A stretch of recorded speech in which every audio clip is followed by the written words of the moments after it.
तो देखो last lecture में हमने वर्क पढ़ा था, वर्क के ये दो फार्मूले हमने आपको बताया, एफ एस कॉस थीटा और F vector dot S vector. अब आप हेडिंग लिखिए स्पेशल केस,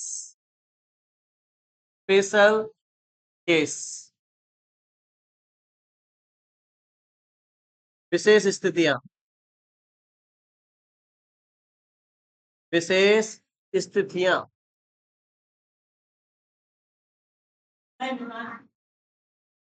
स्पेशल केस, जल्दी लिखो।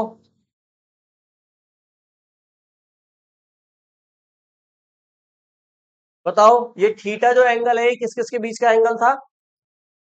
फोर्स और, अरे बोलो, थीटा किस किस के बीच एंगल है? अगर ये एम मास है, इस पर मैंने ऐसे फोर्स लगाया और इसका डिस्प्लेसमेंट हुआ इधर, इधर इसका डिस्प्लेसमेंट हुआ, तो डिस्प्लेसमेंट और फोर्स के बीच का एंगल क्या है? थीटा। यही तो एंगल थीटा था, डिस्प्लेसमेंट आ गया और एंगल है, फोर्स का एंगल है। ठीक है, अब मैं यहीं से केस बना रहा हूं, बताइए केस वन। अब केवल समझना है, लिखना नहीं है, बोर्ड पर देखो बस। Case one, if theta is less than 90 degree, अगर थीटा 90 डिग्री से कम है तो तुम समझ गए फोर्स कैसा लगेगा। अगर थीटा 90 से कम है मतलब,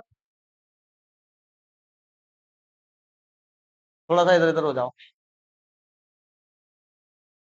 थोड़ा इधर इधर हो। हाँ, अब निकाल लो तुम अपनी गर्दनें बाहर, अब गर्दनें बाहर निकाल सकते हैं। चलो, तो मैं क्या कह रहा हूं, अगर थीटा क्या है बताओ, 90 से कम, ज्यादा, कम है 90 से, तो 90 से कम मतलब फोर्स इतने ही रीजन में कहीं लग रही है ना? उस केस में जो वर्क होगा पंडित जी, वो वर्क कैसा होगा? हाँ, अगर थीटा 90 से कम है तो कैसा वर्क होगा? वर्क होगा या नहीं होगा, पहले तो ये बताओ। अगर थीटा 90 से कम है तो वर्क होगा नहीं होगा? होगा। कैसा होगा? पॉजिटिव होगा या निगेटिव होगा? देखो वर्क दो टाइप का हो सकता है, पॉजिटिव वर्क भी हो सकता है और निगेटिव भी। हाँ, फिजिक्स वाला वर्क पॉजिटिव भी हो सकता है और निगेटिव भी। अब आप बताइए, अगर थीटा 90 से कम है तो वर्क पॉजिटिव होगा निगेटिव होगा? बताइए।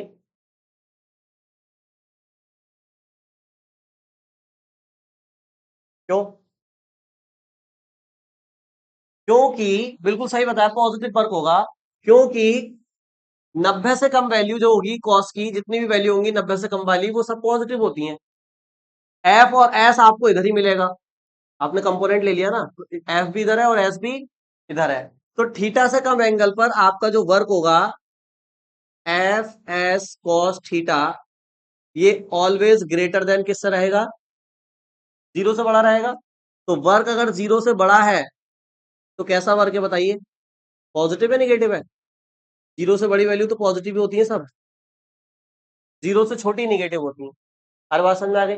नोट करो जल्दी, पहला केस नोट करो। तो पॉजिटिव, अब देखो इसको थीटा से तो याद रख ही सकते हैं, तो थीटा 90 से कम है तो वर्क पॉजिटिव। एक तरीका और है इसको याद रखने का, पॉजिटिव वर्क कब होगा? जिधर फोर्स लगाया है, सुन लो, जिधर फोर्स लगाया है और उधर ही क्या मिल जाए आपको, मतलब जिधर की तरफ इधर फोर्स लगा रहे हो इधर की तरफ, तो इधर ही क्या हो रहा है आपका, तो वर्क पॉजिटिव होगा, ऐसे याद रखो। जिधर फोर्स है उधर डिस्प्लेसमेंट है, तो वर्क क्या होगा? उल्टा हो जाएगा तो निगेटिव हो जाएगा। फोर्स इधर, डिस्प्लेसमेंट इधर, तो निगेटिव। ठीक है, अगला केस लिखो, केस नंबर 2। बताइए, अगर थीटा 90 से छोटा ना होकर 90 ही हो जाए फिर क्या होगा? तो अगर थीटा 90 हो गया तो वर्क का फॉर्मूला क्या होगा? F S cos 90। अरे सही है, कॉस 90 कितना होता है? तो वर्क भी क्या हो जाएगा? यही तो हुआ था कुली वाले केस में। कुली वाले केस में मैंने क्या बताया था कि ये एक कुली है, मान लो ये बैग लेके जा रहा है सर पे,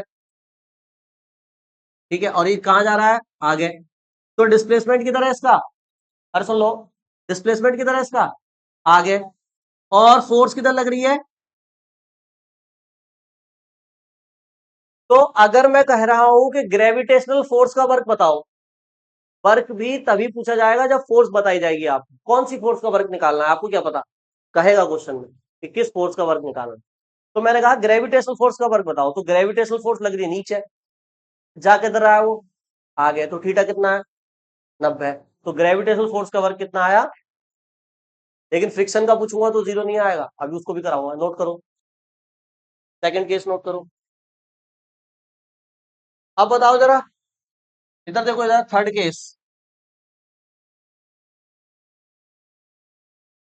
हाँ भाई, थीटा जब 90 से कम होगा तो तुम समझ गए पॉजिटिव वर्क होगा, और जब थीटा 90 हो जाएगा, ऊपर लगने लगेगी फोर्स या नीचे लगने लगेगी फोर्स, तो फिर कितना हो जाएगा वर्क, 0।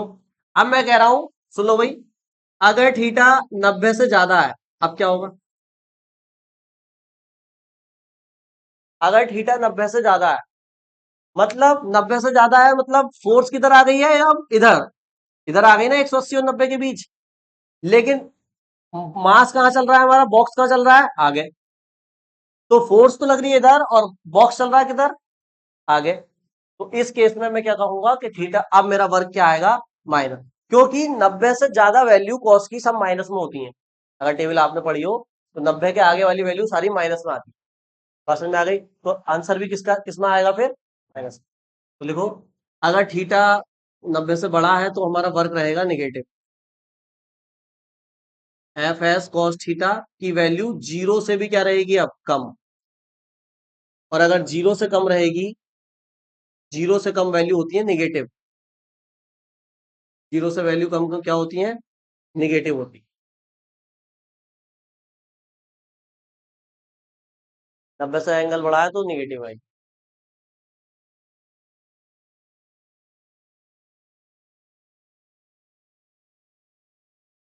बताइए, अगर मैं थीटा को कितना कर दूं भाई, 90 से बड़ा ना कह के मैं थीटा को 180 ही कह दूं, मतलब फोर्स किधर आ गई है पूरी घूमकर, इधर, इधर आ गई ना, पीछे लगने लगी ना, तो अब इधर फोर्स है, और डिस्प्लेसमेंट किधर है, अरे डिस्प्लेसमेंट किधर है, इधर। तो मैं कहूंगा अब फोर्स और डिस्प्लेसमेंट के बीच एंगल कितना बन रहा है देखो, और कॉस 180 कितना होता है, कॉस 180 कितना होता है, -1। तो फोर्स अब भी वर्क कैसा आएगा देखो, अब भी वर्क कैसा आएगा, तो या तो 90 से ज्यादा हो या 180 हो, दोनों पे ही वर्क कैसा आता है, निगेटिव। अब मुझे एक बात बताओ, इधर देखो जरा, ऐसा कैसे हो सकता है यार, कि फोर्स तो तुम लगा रहे हो इधर, और मास जा रहा है आगे, ऐसा कैसे हो सकता है बताओ, ऐसा पॉसिबल है, कब, ऐसा कब पॉसिबल है, ऐसा तब पॉसिबल है जब जो मास को आगे लेके जा रही है वो कोई और ही फोर्स है, और आप जो फोर्स से वर्क निकाल रहे हो वो कोई और ही है।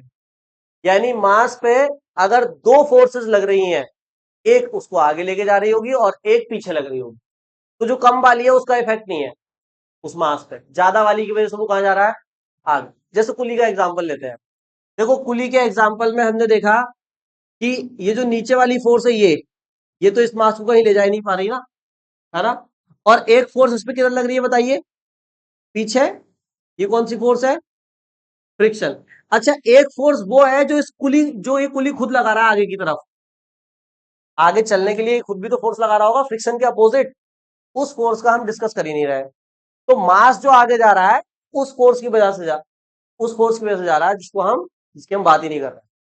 बात समझ में आ रही है, ऐसा पॉसिबल है कब, समझ गए ना, ये जो इधर वाली फोर्स है ये बहुत कम वाली फोर्स है, और जो इसको आगे लेके जा रही है वो बहुत ज्यादा है। तो वर्क किसी भी फोर्स से निकाला जा सकता है, चाहे कम हो चाहे ज्यादा हो। बात समझ में आ गई, तो ये बात समझना कि ये कैसे इम्पॉसिबल हो जाएगा भैया, ये तो कि फोर्स पीछे लग रही है वो आगे चला जाएगा, ऐसा थोड़ी, आगे ले जाने वाली फोर्स कोई और है, और पीछे लगने वाली कोई फोर्स और है। जैसे यहाँ फ्रिक्शन लग रहा है पीछे, अब फ्रिक्शन पीछे लग रहा है तो ये कुली पीछे थोड़ी आ जाएगा, फ्रिक्शन की वजह से जाएगा तो किधर, आगे। तो इस फोर्स की वजह से अगर हम मैं वर्क निकालूंगा तो देखो एंगल कितना बन रहा है, यहाँ पे भी डिस्प्लेसमेंट आ गया, फ्रिक्शन पीछे, तो कितना बना, अब कुली का वर्क 0 नहीं होगा, अब कुली का वर्क कितना होगा, कितना होगा, निगेटिव, माइनस, फ्रिक्शन फोर्स का वर्क निगेटिव है। ग्रेविटेशनल फोर्स का वर्क कितना है, 0 है। अब ये वाला भी इस उसी डायग्राम में ऐसे कर लो, और ये वाला केस 4 में किया गया कार्य बताइए। इधर देखो, बताइए, बताइए, मैं बताता रहा हूँ, बता लिख लिया, ये तो लिख लो। इधर देखो, a force of 40 Newton acting on a mass of 5 kg, 5 kilo का मास है, 40 न्यूटन का फोर्स लग रहा है। डिस्प्लेसमेंट जिधर हो रहा है उससे 45 डिग्री के एंगल पे फोर्स लग रहा है। कितना डिस्प्लेसमेंट हुआ है, 2 मीटर का। कह रहे हैं बताइए कितना वर्क किया इस फोर्स ने, बताइए। फोर्स दी हुई है आपको जिसका वर्क पूछा है, कैसे करना है इसको, बहुत आसान है। देखो क्या क्या दिया हुआ है, कह रहे हैं एक मास है कितने किलो का, 5 किलो का, इस पे 45 डिग्री के एंगल पे फोर्स लग रहा है, कितना, 40 न्यूटन का। और ये डिस्प्लेसमेंट कितना हुआ है इसका, कितना डिस्प्लेसमेंट है, 2 मीटर का। यही तो है क्वेश्चन। तो एफ दिया है 40, और एस कितना दिया है बताइए, और थीटा कितना दिया है, थीटा कितना है, 45। मास का कहीं यूज नहीं है फॉर्मूले में, तो कितना भी दिया हो कोई फर्क नहीं पड़ता। डब्ल्यू बराबर कितना है बताइए, एफ एस, तो डब्ल्यू बराबर कितना, एफ कितना है 40, एस कितना है, और कॉस थीटा कितना है, ये कितना हो गया, अरे वो फालतू है यार। तो बताओ कितना हुआ, 80 अपॉन, ठीक है, ऊपर नीचे √2 से इंटू करा देते हैं, नीचे वाला √2 हटाने के लिए ऊपर नीचे √2। तो बताइए ऊपर क्या हो जाएगा, 80 √2, और नीचे √2 क्या हो जाएगा, 2, और 2 से ये 80 कटा कितनी बार,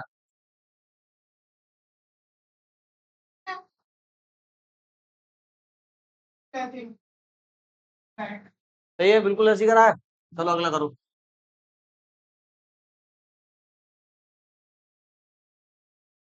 चलो नेक्स्ट करो, बता दूं। हाँ भाई, पहले पॉइंट में पूछा वर्क डन बताइए। जब भी आई जे के की फॉर्म में दिए हो फोर्स और डिस्प्लेसमेंट, तो समझ जाओ आपको डॉट प्रोडक्ट वाला फॉर्मूला लगाना है, cos थीटा नहीं लगाना, क्योंकि ये वेक्टर की वैल्यू दी हुई है, वेक्टर की डायरेक्ट। तो डब्ल्यू का फॉर्मूला डॉट प्रोडक्ट में होता है एफ वेक्टर डॉट, रखिए वैल्यू, ये एफ वेक्टर की वैल्यू पूरी, T I cap plus 4 j cap minus 5 k cap, dot ये वाला ऐसे ही, एस वेक्टर लिखो, 5 i cap plus 4 j cap plus 3 k cap. सही है भाई, कैसे करते हैं बताइए, आई का आई से 3 5 जा, बताइए जे का जे से 4 4 जा, प्लस आएगा दोनों जगह प्लस है, तो 5 का 3 से 5 3 जा, 15 से 15, 16 जूल। सही है यहां तक, ठीक है। अब आ जाते हैं सेकंड पॉइंट। अब देखो भाई सेकंड पॉइंट ध्यान से समझ लो, जिसकी समझ में नहीं आ रहा है इधर देखो बोर्ड पे। सेकंड पॉइंट में पूछा क्या है आपसे, एंगल। एंगल मींस क्या, थीटा। तो थीटा तो इस फॉर्मूले में नहीं आता, थीटा तो इसका पहले वाला जो है उसमें आता है। क्या है फॉर्मूला बताइए, डब्ल्यू बराबर, अब ध्यान से सुनो मैं जो बता रहा हूँ। ये जो वैल्यू है अभी मैंने बताया, ये किसकी वैल्यू है, एफ की या एफ वेक्टर की, ये एफ वेक्टर की वैल्यू है, 3 i cap plus 4 j cap minus 5 के, ये एफ वेक्टर की वैल्यू ध्यान रखना। ये एस की वैल्यू है या एस वेक्टर की, एस वेक्टर की वैल्यू, तभी तो आपने यहां रखी इसको, है ना। तो ये क्या है, 5 i cap plus 4 j cap plus 3।